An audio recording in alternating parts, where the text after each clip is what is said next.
नमस्कार,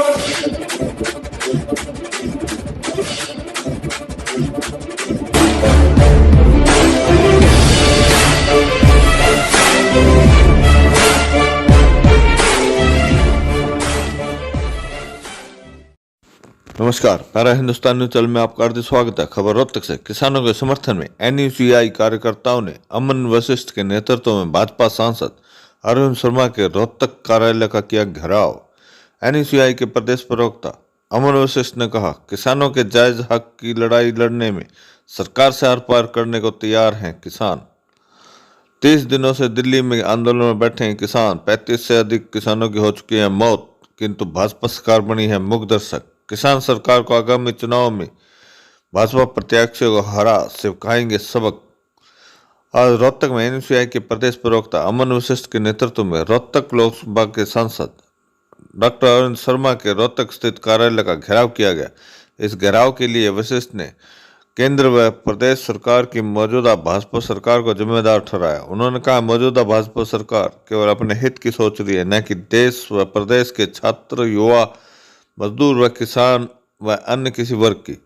अमन वशिष्ठ का कहना था कि जिस तरह देश के अन्नदाता इस कड़ी सर्दी में अपने जायज हक की लड़ाई के लिए पिछले 30 दिनों से दिल्ली में आंदोलन पर डटे हैं, 35 से अधिक किसानों की मौत हो चुकी है और मौजूदा सरकार उनके इस संघर्ष को जिस तरह मूक दर्शक बनकर देख रही है, किसान सरकार को आगामी चुनाव में भाजपा प्रत्याशियों को हराकर इसका सबक सिखाएंगे।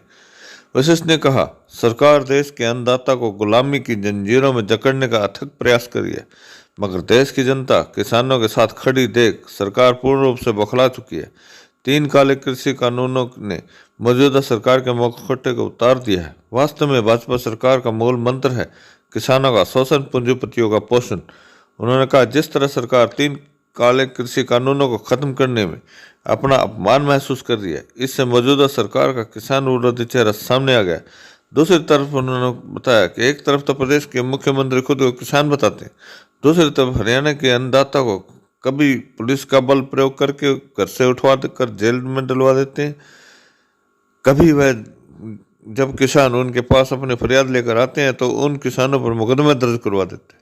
NUCI के प्रदेश प्रवक्ता ने कहा, सरकार की इन काली करतूतों को देखकर अंदाजा लगाया जा सकता है कि भाजपा सरकार सिर्फ और सिर्फ उद्योगपतियों व पूंजीपतियों की हितैषी है। इस सरकार को समाज के किसी भी वर्ग से कोई लेना देना नहीं है। उन्होंने कहा, अगर सरकार किसानों की इस जायज की बात नहीं मानती है तो समस्त हरियाणा प्रदेश NUCI संगठन का एक एक कार्यकर्ता व पदाधिकारी किसानों के साथ खड़ा है, मौजूदा सरकार से आर पार की लड़ाई लड़ने को तैयार है। इस मौके पर युवा छात्र नेता विशाल धनखड़, आशीष शर्मा व महिला कांग्रेस से श्रीमती भावना व अन्य किसान नेता व छात्र मुख्य रूप से मौजूद थे। रोहतक से हर्षित सैनी की रिपोर्ट। मैं अमन वशिष्ठ, प्रवक्ता हरियाणा प्रदेश NUCI हरियाणा। आज किस विषय पर आपने प्रदर्शन किया? आज हमने रोहतक लोकसभा के सांसद श्री अरविंद शर्मा के कार्यालय का जो घेराव का हमने आज प्रदर्शन और उनके सामने प्रदर्शन किया।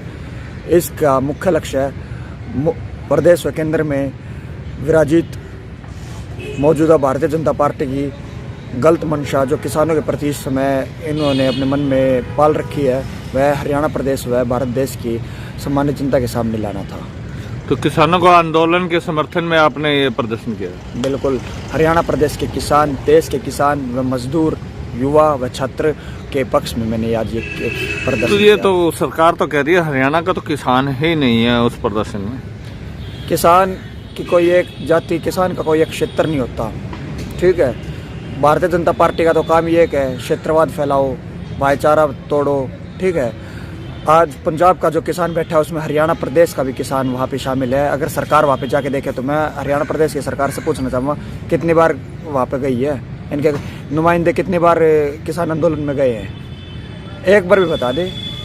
अच्छा, जो किसानों का प्रोटेस्ट चल रहा है, कल सामने आया था कि भी जो CM गए थे अम्बाड़ा में, वहाँ पे काले झंडे दिखाए गए थे और अब उन जो प्रदर्शनकारी थे उन पर हत्या के प्रयास तक के मामले दर्ज हुए। ये तो भारतीय जनता पार्टी की सरकार का एक काम हो चुका है कि जो भी वर्ग अपनी आवाज़ को उठाएगा उसकी आवाज़ को पुलिस के बल पर मुकदमे दर्ज करवा कर दबा दी जाएगी। मैं ये सरकार से आपके माध्यम से पूछना चाहूँगा कि ऐसी क्या कंडीशन आ गई थी जो कि हमारे देश के अन्नदाता को, मुख्यमंत्री महोदय को काले झंडे दिखाने पड़े और सरकार ने फिर भी अपना काफिला न रोका और वह चलते मने। तो अगर जब किसानों की आवाज़ नहीं सुनेगी सरकार तो उसका असर तो सरकार को भुगतना पड़ेगा। आज दुष्यंत भी गए हैं उचाना, तो उनका जो हेलीपोर्ट है वो भी खोद दिया गया। जो किसानों का विरोध है वो बढ़ता जा रहा है लगातार। तो किसानों का विरोध बढ़ेगा, ठीक है। मैं उदाहरण से बताऊँगा, जब बच्चा रोता है तब माँ दूध देती है, हमारे देसी भाषा में कहा जाता है। पर हमारा देश के सरकार इस कथन से बिल्कुल परे है, ठीक है। आप देख रहे हैं कि हमारे देश के किसान को कितने दिन हो लिए दिल्ली में इतने कड़े संघर्ष कर रही है, इतनी सर्दी में, ठीक है। हमारे हरियाणा लगभग 35 मौतें हो चुकी हैं। फिर आप देखो हमारे देश के किसान किस तरह अकाल मौत मर रहा है, खुद खुशी कर रहा है, क्योंकि वो किसान है, उसकी आत्मा जागी हुई है, सरकार की तरह मरी हुई नहीं हुई। किसान कहता है कि जुल्म करना भी और जुल्म सहना भी दोनों ही जुल्म है, दोनों ही पाप है। तो मैं किसानों के समर्थन में, और सरकारों का मैं बिल्कुल विरोध करता हूँ। जो आपने ज्ञापन सौंपे गए, ज्ञापन सौंप के क्या करूँगा मैं? मौजूदा भारतीय जनता पार्टी की सरकार, आज आपने घेराव किया। हाँ, हरियाणा प्रदेश का मुख्यमंत्री, हमारे देश की भारतीय जनता पार्टी केंद्र की सरकार, ठीक है, दोनों अंधे और बहरे हो, मुख दर्शक हो चुके हैं। वो ये नहीं, उनको जब जिसको खड़ा हुआ नहीं दिख रहा उसे पड़ा हुआ क्या दिखेगा, ठीक। हमारे देश के किसान को इतने दिन हो लिए, वहाँ पे 35 मौतें हो चुकी हैं नियर बाय, ठीक। जब उनको उस चीज़ का नहीं मालूम लग रहा तो वो मेरे ज्ञापन के क्या वैल्यू रखेंगे? जिसको खड़ा नहीं दिख रहा उसे पड़ा बिल्कुल भी नहीं दिखेगा। मैं दोबारा यही बात दोहरा रहा हूँ आपके सामने, और मैं आपके माध्यम से फिर से केंद्र में भारतीय जनता पार्टी की सरकार से कह रहा, अपने NSY संगठन की ओर से कह रहा हूँ, जब तक मेरे देश के किसान के साथ, मेरे देश के मजदूर के साथ, मेरे देश के युवा के साथ, छात्र के साथ मौजूदा सरकार कोई भी हो, अगर इनका साथ अन्याय करेगी तो मेरा संगठन NSY और का एक कार्यकर्ता, एक पदाधिकारी हमारे इन चारों पांचों वर्गों के साथ खड़ा मिलेगा, चाहे सरकार कोई भी हो। आज प्रियंका गांधी और राहुल गांधी को भी, और प्रियंका गांधी को, दीपेंद्र हुड्डा, इनको अरेस्ट किया गया है, उनको राष्ट्रपति भवन जाने से रोका। तो मैंने बोल तो दिया, मौजूदा सरकार की तो सत्ता तो सुनना ही नहीं चाहती सरकार, और सत्ता वो इंसान नहीं सुनना चाहता जिसमें खुद में कसूर हो।